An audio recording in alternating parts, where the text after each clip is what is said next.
right. Well, welcome to the first ever episode of, I'm going to laugh because I say the name, SCROTUS. Supreme Court Recap of the United States. Yes, it's a funny name. It's tongue-in-cheek and all that stuff.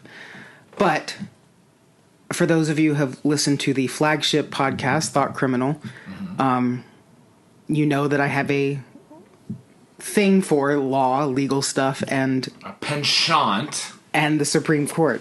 So I thought, let's divorce it from the original podcast and make it its own, because there's lots to talk about, and each case is in its own right interesting and has some bearing on all of our lives. So let's break it down into a way that we can all understand. Yes. And I have done tons of reading and research on some of these cases. So we're going to start with our very first one, which is a fun case. Okay. Atchison Hotels LLC versus Laufer. Laufer. I'm assuming that's how she pronounces her name. Single loafer. No. So this is a case that's very it has a lot of sort of components to it, but at the heart is kind of like a, are you kidding me? So Get ready for it. I'm ready. Deborah Laufer is a woman in a wheelchair and has a sight impairment. And she is what people in the biz call a tester. Oh. So she has made it her life's mission to research, and by research I mean just go on businesses' websites and find out if they are ADA compliant. Meaning Americans Americans with Disabilities Act. So this is her sole kind of mission and job, is to hunt down businesses that are not in compliance with the ADA. And she actually says, I have no plan on ever going to these businesses, but I'm suing them anyway because they're not in compliance with the law. That sounds like a vexatious litigant. I mean, it is. So I'm trying to find the number here because there's a very benefit specific... from this. Like, does she actually make money? Oh, yes. So this is like a gig for her. Yes. Okay. So a tester, by kind of definition, as it's been coined, has no actual plan or desire to visit the establishment they are suing, and they bring lawsuits solely for money and to act as a hero to a specific community. So I looked this up, and some of this does happen in California. And so one California law office claims that this is a recent phenomenon, despite the actual ADA, the Americans with Disabilities Act, having been passed about a decade ago. Yeah. Well, no longer. The original ADA was like George H.W. Bush. Right. They have revised parts of it and made it more strict in certain ways. That you can easily be not in compliance. So that's why at every crosswalk now they have to have that stupid yellow bubble wrap tape nailed into the ground. Yes. Ugh. And so this is what I find interesting. So Atchison Hotels, it's an LLC. This person owned a few hotels, but they were primarily in a small town in Maine. Okay. In Maine. And this woman, Deborah Laufer, lives in, like, Oregon. And she says, I have no desire to go to Maine, but I'm going to sue these people anyway. God. So one of the newer sections of the ADA requires that businesses, such as hotels, display and explain their accommodations for people with disabilities on their websites. Okay. So specifically for the hotel, it must list, and I looked at everything that it has to list. It's a huge amount of very detailed options to, like, the size of the rooms, so you can make sure a wheelchair can get in and out easily. The presence of certain guardrails on things, the presence of, like, Braille all over the establishment, right. Everything. Anything I think that is considered public access has to be compliant. So that's why if there's more than one floor, it has to have an elevator. If there's a sign in the lobby, it has to have Braille. Right. If there's a certain grade at a certain percentage, there has to be a handrail. Like, yes. There's just so much, and there's people who specialize in that. Yeah, and I also looked up a checklist. So the government has, I don't know, maybe very kindly, if you want to look at it that way, provided a checklist for new businesses, especially hotels, to go through and make sure that they are compliant with all such things. And I think every floor has to have, if you're over a certain size, a disability approved room. So you have to have the wheelchair shower. They break down all of that stuff. So hotels of certain sizes have to have a certain amount of parking spaces, a certain amount of rooms for I think this is that how are people compliant. just do Airbnbs now. Yeah. Yes. So this woman, Deborah Loafer, so again, I say she's admitted that she had no desire or plan to visit the property. Debbie Loafer. And she's brought over 600 similar cases to court. She should go to jail. Against different hotels and motels over the same issue.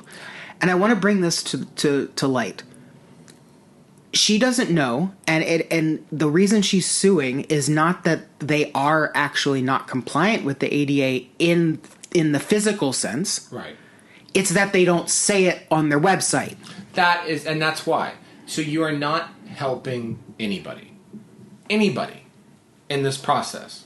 You are finding the tiniest loophole that you possibly can and then saying, all right, gonna sue. Ha ha.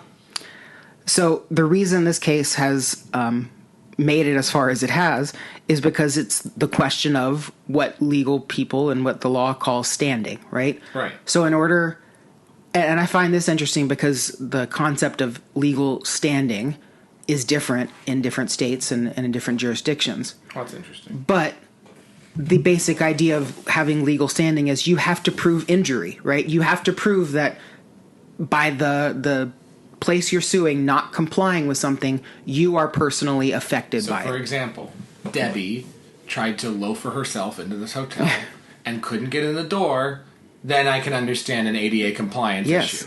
Not stayed at home in Oregon, looked on their website, and was like, aha, they don't have things on the checklist on their website, therefore, jail. All because some web developer that they paid $20 to put their WordPress up didn't include it in the final product. Right. I wouldn't even think that you would have to put something on your website to be considered ADA compliant. Yeah, apparently you do. But, yeah, certain laws and jurisdictions require the plaintiff to have to show valid personal injury in bringing a case.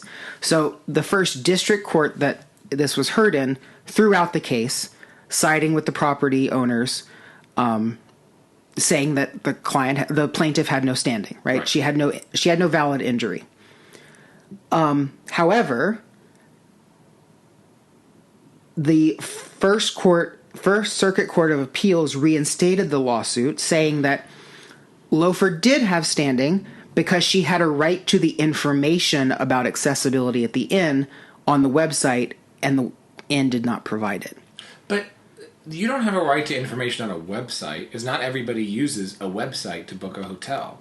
Now, if you called and they said, we don't know anything, then that's another story. Right, so this is getting to the point of, wait a minute, so it's causing someone injury because they can't pick up a phone and then ask, do you have these accommodations? They're not listed on your website. And don't tell me that a phone is harder to handle than a website. Don't tell me that one is a disability and one's not. I'm not playing that fucking game. So this is why it's coming to the Supreme Court, but it gets better. It gets juicier. Wait a second, this is a Supreme Court case? Yes. Oh. Yes, no, it was already, by the time, we are recording this on a certain date, and it was already, the arguments were already heard at the Supreme Court. Okay, so we'll hear about it when they release opinions. Yes, so we will have another episode about this when we get the opinions later. But this story gets juicier. Because in July of this year, Loafer asked the Supreme Court to dismiss the case. What? She herself asked the case be dismissed and become moot after her attorney was busted with some shady legal shit. She had to fire her attorney, who had worked on this case for years now, because he apparently, on any given day, this guy had filed 16 of these tester cases in different courts around the country. So he should go to jail. He was taking in exorbitant attorney's fees when there was literally no way he could have worked as many hours as he was billing. And he did not disclose settlement offers to certain clients of his. So he was just using this as a complete ATM machine. Yes. as many of these trial attorneys, trial lawyers are some of the most disgusting people in this country, as most of these trial lawyers tend to do. So Loafer, having fired her attorney and like kind of tucking her tail between her legs and ableist, trying to go home, the Atchison Hotel Company said, no. Oh. You brought us this far, we're going the full way. Good for them. So their reasoning was, so they urged the Supreme Court to hear the case anyway, so as to set precedent so this shit can't happen again. Well, that, and also now you've made a case where how many news articles have been written, how much media, how much press, now saying basically that this hotel company is not disability compliant. Right. You have a case to even be made here that I don't know if it's considered a defamatory or libelous or slanderous, whatever the term that would be applicable, but there is an element of that here. Right. So we sort of have an issue here that I want to kind of end on. The reason that I think they will probably dismiss the case as moot, even though they've heard the arguments, is that because most of the justices are conservative and follow the originalist doctrine of legal scholarship, they're going to be of the opinion that in this particular case, the law says this. We don't want to set precedent for a case that no longer matters, because the woman who's suing has dismissed it. The people who own the hotel have since sold the hotel. Oh, wow. So they're like, we don't even want to deal with this. There's really like kind of no one who's going to get anything out of this. Everyone's just kind of ghost fighting this case. So while it would be important to set precedent and deter these tester cases from ever happening again, I have a feeling that the more conservative justices are going to say, we can't do it here. We have to wait for another one to come to our docket. Well, I'm going to blow the audience's mind a little bit. Rosa Parks was a tester case. I don't think that many people understand that. The narrative that's been told in school is that she was this kindly little old lady coming home from the factory, and a bus driver yelled at her and made her move her seat and then sent her to jail. No. It was organized civil action. She was part of a civil action group, and she went... That doesn't make her act any less courageous, by the way, but it was a lot more calculated, and there was a purpose that they wanted to change this policy in Birmingham for the bus situations and having to give up seats. So it was a coordinated act of protest. Unfortunately, in the narrative that's happened since then, you kind of have a Disney version of who Rosa Parks is, which again neglects who the woman actually was. Now, with these tester cases and stuff like this, I can see that for another category, like disability, someone wants to be that person and be like, oh, these people discriminate against us and all this. But I think now with the internet and with the way that information moves as quickly as it does, you can't get away with that anymore. And so I can understand why she probably doesn't want to be the face. She doesn't want to be the wheels of the tester case anymore. Because when most reasonable people and the law and already one court hear that you go out of your way to find litigation against hotels, not even for who they actually accommodate, again, but for who they state on their the information they state on their website, you are so far removed from any kind of sympathy in the public square for your cause. So this, yes, and I want to bring this sort of to the point of, I don't think she ever thought this was going to go this far. Because... Probably not. Well, no, she's done 600 of these cases before, and I guarantee you every single one of them has settled with her because they couldn't afford. Well, that's like... These people must have had the money to fight her tooth and nail and have good representation to fight this all the way. I guarantee you she thought, oh, I'll get another payout and go about my business. Which is so evil. That was, at the beginning, right when podcasting started to take off about somewhere around like 2014, 2015. And it really started to become really big. A guy who holds a patent for a recorded audio distributed over a mobile device sued all of the major podcasts on Apple iTunes. Sued Rogan, sued Adam Carolla, and sued many others, and wanted capital M millions of dollars because he had been able to sue many other people and make money, and they called it the patent troll because he would go around with a group of attorneys that were sympathetic to the cause and making money and just start suing everybody. So Carolla said, okay, here's what we're going to do. We're going to do a fundraiser. I'm going to get all my friends on it. I'm going to get Rogan. I'm going to get all these other big podcasts on it. And we're going to go to court and we're going to sue this guy back.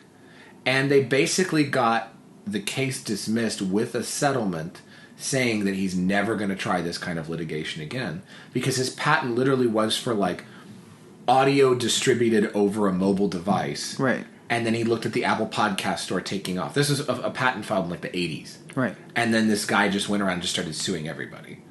And it basically became like this abuse of the legal system for financial gain, which is not what the legal system is for. Right. And so that's something where I think that there's a similar version of this.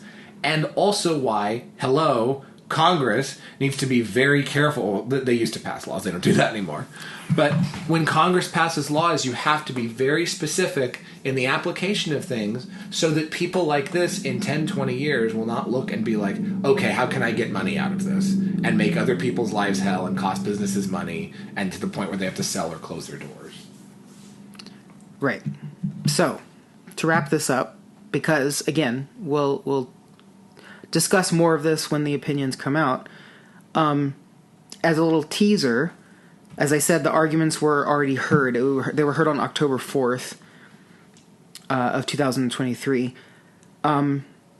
The new lawyer that has taken up the case after the old one got fired for Mrs. Loafer, her new counsel argued in court that these tester cases should be allowed on the grounds that it is likely that someone has been injured, even if the party in the lawsuit has not. You can't prove that.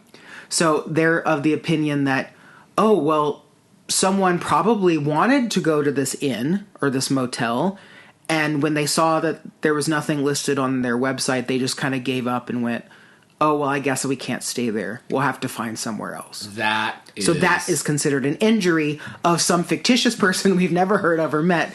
I'm sorry, this perceived injury of a non-existent person, you cannot sue on that basis. I agree, but we'll see what the court says. Like a slip and fall case is a slip and fall case. Someone slipped. You don't have a slip and fall case saying somebody could have slipped. Like, unless there was a caution, if there's a caution sign there or something. Like, that's now we're getting so into the weeds of this. Yep. And this is our Supreme Court that we're dealing with. So... But again, it might be thrown out as moot, and meaning we'll have to wait for another case like this to actually set precedent. So we'll see what happens. But as for now, case dismissed.